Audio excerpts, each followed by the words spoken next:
قبلہ شاہ احمد نورانی صدیقی رحمۃ اللہ تعالی علیہ نے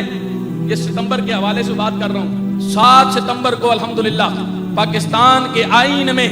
قادیانیوں کو غیر مسلم اقلیت قرار دیا گیا۔ اس پہ کہتے ہیں ذرا سبحان اللہ۔ اس سے توجہ رکھیے گا، جب قادیانیوں نے اس ملک میں اپنا تسلط قائم کیا اور نبی رحمت صلی اللہ علیہ وسلم کی ختم نبوت پہ ڈاکہ ڈالنے کے بعد مسلمانوں کا ایمان لوٹنے کی کوشش کی، ہمارے نوجوانوں کو ورغلانے لگے، اس وقت ہمارے اکابرین نے، یہ راتوں رات نہیں ہو گیا کہ رات کو سوئے اور صبح اسمبلی میں بل پاس ہو گیا، اس کے لیے بڑی قربانیوں کا تسلسل ہے۔ ہمارے علماء، ہمارے قائدین اور حضور کے غلاموں نے اپنے سینوں پہ گولیاں کھائیں جب یہ تحریک چلی، ہزاروں نوجوانوں نے اپنی جانوں کے نذرانے دیے، اور پھر جب اسمبلی کے اندر شاہ احمد نورانی صدیقی رحمت اللہ تعالی علیہ کو بھٹو نے مخاطب کر کے کہا کہ اگر میں 7 ستمبر کو یہ جو پاکستان کے آئین میں قادیانیوں کو کافر قرار دیا گیا، بھٹو نے کہا اگر میں اس پہ دستخط نہ کروں تو شاہ احمد نورانی پھر آپ کیا کریں گے؟ پھر شاہ احمد نورانی صدیقی رحمت اللہ تعالی علیہ اہل سنت کے اکابرین نے کبھی سودا نہیں کیا، اللہ کے فضل سے اسلام پہ کبھی سودا نہیں کیا۔ صحیح لوگ تو ہے نا اسمبلیوں میں سالوں سے اسلام کے نام پہ بیٹھے ہیں لیکن اسلام کے لیے کچھ نہ کر سکے، جب وقت آیا تو اپنے سودے کر لیے، اپنے بینک بیلنس بنا کر خاموشیاں اختیار کر لی۔ شاہ احمد نورانی صدیقی رحمت اللہ تعالی علیہ نے فرمایا، سن بھٹو، میری رگوں میں حضرت سیدنا ابو بکر صدیق کا خون گردش کرتا ہے، اگر تو نے یہ دستخط نہ کیے تو پھر مسیلمہ کذاب کی طرح ہم بھی یہاں پر میدان سجا لیں گے، جس طرح ابو بکر صدیق نے اپنے دور میں مسیلمہ کذاب کے فتنے کو زمین بوس کیا تھا، اپنی جانوں کے نذرانے دے کر ہم بھی محمد عربی کے غلام اپنی جانوں کے نذرانے دے کر قادیانیت کے فتنے کو زمین بوس کر دیں گے انشاءاللہ۔ اور پھر توجہ رکھیے یا رسول اللہ، پھر آج پاکستان سنی تحریک کا مقصد یہ ہے، یہ جو آنے والی نسلیں، یہ جو بزرگ ہیں نا، جو جن کی نسبتیں مضبوط ہیں،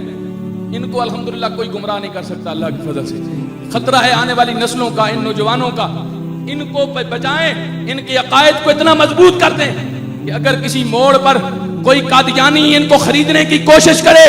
کہیں باہر کے ویزے دکھا کر، کہیں دنیا کا حسن دکھا کر، کہیں مال و دولت کے انبار لگا کر، تو محمد عربی کا غلام اس کے سینوں میں عشق رسول کی ایسی شمع روشن ہو کہ وہ دنیا کی دولت کو جوتی کی ٹھوکر پہ مار کے کہے کہ جس کا سودا بازار مصطفیٰ میں ہو جائے پھر اسے دنیا کی کوئی طاقت نہیں خرید سکتی۔ بس پاکستان سنی تحریک کا یہی مقصد ہے، اور یہ چونکہ بڑا طویل موضوع ہے، میں اس پر اپنے حضور تاجدار گولڑا حضرت قبلہ پیر میر علی شاہ صاحب رحمۃ اللہ تعالی علیہ کہتے ہیں ذرا سارے سبحان اللہ۔ اتنی بڑی بات کہ لوگ کہتے ہیں نا ختم نبوت، ہم نے، مجھے یاد ہے، مجھے بڑے اچھی طرح یاد ہے، جب ہم نے ختم نبوت کا کام اسی جو ہے وہ تسلسل میں الحمدللہ یہ بھی اعداد حاصل ہے کہ 4 سال راولپنڈی کے اندر جھوٹی FIR میرے پہ کی گئیں، 4 سال تک فوج شیڈول میں رکھا گیا، اور مجھے انتظامیہ کہتی تھی اس مشن سے پیچھے ہٹ جائیں تو آپ کا فوج شیڈول ختم کر دیں گے، لیکن میں نے کہا الحمدللہ ہم جو ہے، ہمیں ہمارے قائد نے عشق رسول کی وہ شمع عطا فرما دی ہے کہ میں نے کہا فوج شیڈول نہیں، آپ کے پاس کوئی 8 شیڈول ہے تو وہ لگا لیں، لیکن حضور کی ناموس رسالت اور ختم نبوت سے کہ اس مشن سے 1 انچ بھی پیچھے نہیں ہٹیں گے، انشاءاللہ ہمارے خون کے آخری قطرے سے بھی آواز آئے گی، تاجدار ختم نبوت زندہ باد، زندہ باد تاجدار ختم نبوت۔ اور یہ جو الحمدللہ پاکستان سنی تحریک کا یہ مقصد ہے کہ الحمدللہ ہم نے گلی گلی نگر نگر جا کر حضور کی محبت کا یہ پیغام دینا ہے۔ میں نے کہا میرے حضور تاجدار گولڑا حضرت قبلہ جب بھی مشکلات آئیں نا، واللہ میں آپ کو دل کی بات بتانے لگا ہوں، جب بھی مشکلات آئیں اس رستے میں حضور کی ناموس، حضور کے دین کے معاملے میں، مجھے حضور تاجدار گولڑا کا وہ فرمان میرے لیے کافی ہو گیا۔